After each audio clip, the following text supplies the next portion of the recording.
Hello and welcome to our instructional video on solving inequalities. Today we will be solving the inequality 4t minus 7 is less than or equal to 13. We will find the solution in both inequality and interval notation forms. Let's get started.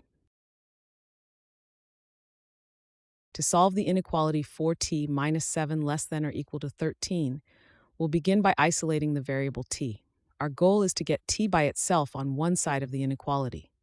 First, we'll add 7 to both sides of the inequality. We do this because we want to cancel out the minus 7 term on the left side.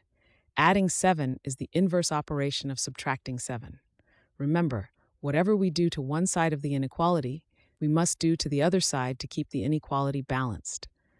Starting with the inequality 4t minus 7 less than or equal to 13, we add 7 to both sides. 4t minus 7 plus 7 less than or equal to 13 plus 7. This simplifies to 4t less than or equal to 20. We've successfully isolated the term with t on the left side.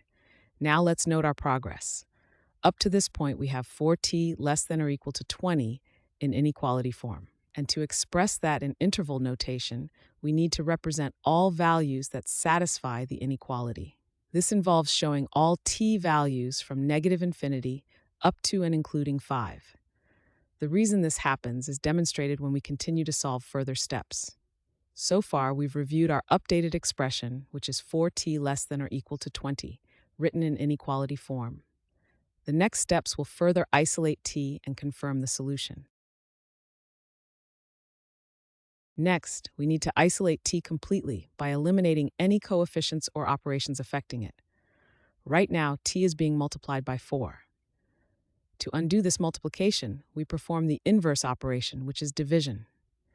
We're starting from the inequality 4t less than or equal to 20.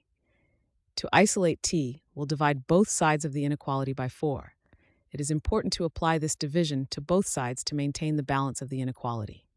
So, we take 4t less than or equal to 20 and divide each side by 4. 4t divided by 4 less than or equal to 20 divided by 4. This simplifies to t less than or equal to 5. Now we have isolated t and found that t is less than or equal to 5. This is our inequality solution. To express this solution in interval notation, we include all values that t can be, starting from negative infinity up to and including 5. So in interval notation, the solution is negative infinity to 5 inclusive. This concludes the solving process. We have our final solution in both inequality form t less than or equal to 5 and interval notation form negative infinity to 5 inclusive. Thanks for watching. I hope this video has helped, and if it did, please drop me a like.